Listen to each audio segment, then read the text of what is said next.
खुद को समझकर यथार्थ में हमेशा हूँ, अपने वास्तविक परिचय के साथ अनंत सूक्ष्म गहराई स्थायी ठहराव में मौजूद हूँ। यहाँ मेरे अनंत सूक्ष्म अक्ष स्वरूप के प्रतिबिंब का भी स्थान नहीं है और कुछ होने का तात्पर्य ही नहीं है। अब भी भौतिक व्यावहारिक रूप से सरल सहज निर्मल गुण को ही सांझो कर रखा हुआ, जिसको संरक्षण देने के लिए भौतिक रूप से सब कुछ खत्म कर चुका हूँ। अब भी मैं खुद को गलत साबित करने की ही जिद पर ही अड़ा हुआ हूँ। गुरु साहिब जी को ही साफ सच्चा ऊंचा सर्वश्रेष्ठ मानना चाहता हूँ। वो ही उनके प्रति प्रेम वाली छवि स्वरूप कायम रखना चाहने के कारण ही यह सब कुछ लिखकर उनकी ही अनुयायियों में अपने गुरु भाइयों में डाल रहा हूं कि शिकायतें लगाने के लिए बहुत अधिक संख्या में बेताब रहते हैं। उनमें से कोई भी जाकर ये बताए कि जैसे प्रत्येक प्रवचन में मुझे आरोपों के साथ अपमानित कर आश्रम से ही निष्कासित किया गया था, पागल घोषित करके वो सब मेरा असीम प्रेम था, जिससे ही खुद से ही निष्पक्ष होकर खुद को समझकर खुद के स्थायी परिचय से परिचित हो पाया, जिसमें मेरा किसी प्रकार का योगदान संयोग यत्न प्रयत्न उपक्रम प्रयास नहीं था। आप तो मुझे अनंत प्रेम के बदले में क्रोधित होते थे, कभी एक बार भी प्रेम की परिभाषा दृष्टि तो बहुत दूर की बात है, सामान्य दृष्टि से भी नहीं देखा। तो फिर सब खुद को समझने के लिए 35 वर्ष के लंबे समय में हर पल कौन था मुझे स्पष्ट साफ करने के लिए हर संभव कदम के साथ?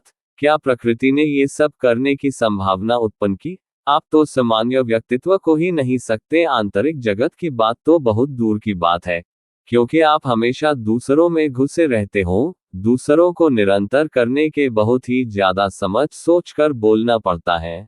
जो दूसरों को प्रभावित आकर्षित करने के लिए ही पर्याप्त करता है, वो खुद से निष्पक्ष हो ही नहीं सकता। वो कभी दूसरों के सही निर्णय का चयन कर ही नहीं सकता, तो फिर दूसरों के कर्म प्रलब्ध में कैसे हस्तक्षेप कर सकता है? खुद से निष्पक्ष हुए बिना खुद की ही स्पष्टता नहीं आ सकती, तो फिर दूसरों की किस सिद्धांत से? मैं यथार्थ में हूँ, आश्चर्यचकित हूँ। बहुत ही ज्यादा अफसोस आता है ये सब देख समझकर कि बुद्धि के दृष्टिकोण से बुद्धि से बुद्धिमान होकर प्राणी क्या क्या करता है, खुद को ही समझे बगैर ही सर्वश्रेष्ठ और रब की पदवी के साथ खुद में ही प्रभुत्व कायम कर लेता है, जिनको समझाने मात्र से ही, जबकि वो सब करोड़ों सरल सहज निर्मल लोग अगर इतने अधिक सक्षम होते स्पष्ट करने के लिए, तो आपके पास क्यों आते? सरल सहज निर्मल सक्षम होते हुए भी अक्षम इसलिए होते हैं कि रब से भी करोड़ों गुना अधिक ऊंची छवि अपने ही बना रखी होती है, जो वो खुद के लिए भी नहीं करते। वो सब आपस में संयोग करके आपके लिए प्राप्त कर देते।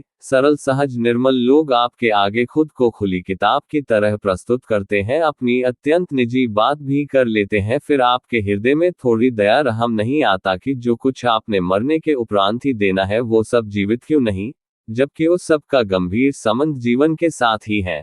अगर ध्यान समाधि सुरती से ही कुछ संभव है, तो उस शिखरता तक आज तक किसी एक को भी प्रत्यक्ष नहीं करवा सकते। सच 20 लाख संगत ने सिर्फ यही बात की दृढ़ता बना रखी है, अंतिम समय साहिब जी ले जाएंगे, सिर्फ इसी बात कुछ भी नहीं करते, आपके लिए कुछ भी कर देंगे प्रत्यक्ष। सिर्फ कुछ ऐसा एक बता दो जो 17 वर्ष में प्रत्यक्ष कर पाए हो। मेरी तरह आप निर्मल सरल सहज क्यों नहीं हो? मेरी ही तरह आपसे ही निष्पक्ष क्यों नहीं हो?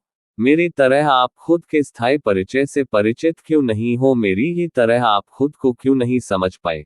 क्योंकि मैंने कभी भी आपको गुरु नहीं माना और भक्ति श्रद्धा नियम मर्यादा परंपरा आस्था जैसे ढोंगों से दूर रहा, सिर्फ आपसे असीम प्रेम किया। खुद के ही ख्यालों में आपकी छवि रब शब्द से भी करोड़ों गुना अधिक ऊंची बना ली थी। वो मेरी निजी दुनिया थी जिसमें अनंत प्रेम था। 35 वर्ष में लगातार उसी में रहा हूँ, एक पल भर के लिए शरीर में ही नहीं आया, जिससे अहम अहंकार वाली स्मृति कोशिका का निष्क्रिय होना संभव था, जिससे खुद में ही खुद के प्रति निष्पक्षता आए, खुद को समझ पाया और खुद के परिचय से परिचित हो पाया।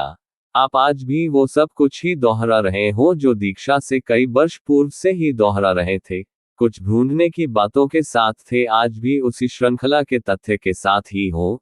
इतने लंबे से बुद्धि के दृष्टिकोण से बुद्धि से बुद्धिमान होकर क्या कर सकता? वही सब कुछ ही किया जो अतीत की विभूतियों ने बुद्धि से बुद्धिमान होकर किया, क्योंकि एक मान्यता परंपरा को निर्धारित कर रहे हो नियम मर्यादा के साथ, अस्थायी तत्वों से निर्मित बुद्धि से अस्थायी तत्वों से क्या ढूंढ लेगा कोई। ढूंढना क्या, अस्थायी तत्वों के प्रभाव से प्रभावित हो जाता है, उलझ जाता है, क्योंकि प्रसिद्धि, प्रतिष्ठा, शोहरत, दौलत बेग का इतना अधिक प्रभाव है कि खुद को समझे बगैर कोई बच ही नहीं सकता। खुद को समझने के पश्चात निष्पक्षता आ जाती है, जिससे इन सब का प्रभाव निष्क्रिय हो जाता है और अहम अहंकार से मुक्त हो जाता है।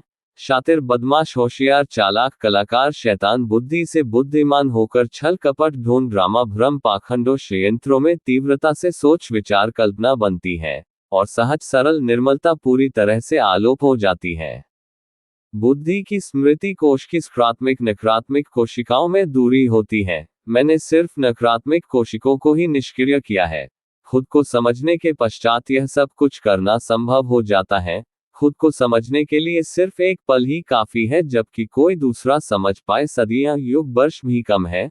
खुद को समझने के लिए प्रत्येक सरल, सहज, निर्मल, सक्षम, निपुण, समर्थ सर्वश्रेष्ठ है, क्योंकि जब खुद ही खुद की बुद्धि का अस्तित्व खत्म करना है तो दूसरे को तात्पर्य ही नहीं। खुद को समझने के लिए शब्द, दृश्य, वाणी, स्पष्टता की जरूरत ही नहीं। खुद को समझने के पश्चात कुछ शेष रहता ही नहीं। सारी कायनात में समझने को, खुद को समझने के पश्चात लगता ही नहीं कुछ किया या कुछ शेष रहा है करने को। ऐसा भी नहीं लगता कि एक पल भर के लिए भी स्वयं स्थायी ठहराव गहराई से और कहीं था। खुद को समझने के पश्चात सामान्य व्यक्तित्व में कभी आ ही नहीं सकता, चाहे खुद भी करोड़ों यत्न, प्रयत्न, उपक्रम, प्रयास करके देख ले। कुछ भी ऐसा नहीं है यहाँ जो अतीत की विभूतियों ने ग्रंथ, पोथी, पुस्तकों में वर्णित किया है।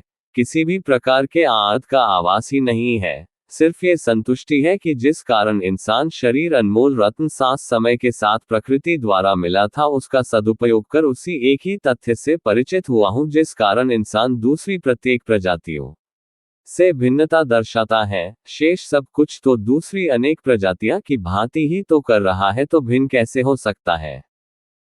खुद को समझकर यथार्थ में हमेशा हूँ अपने वास्तविक परिचय के साथ अनंत सूक्ष्म गहराई स्थायी ठहराव में मौजूद हूँ। यहाँ मेरे अनंत सूक्ष्म अक्ष स्वरूप के प्रतिबिंब का भी स्थान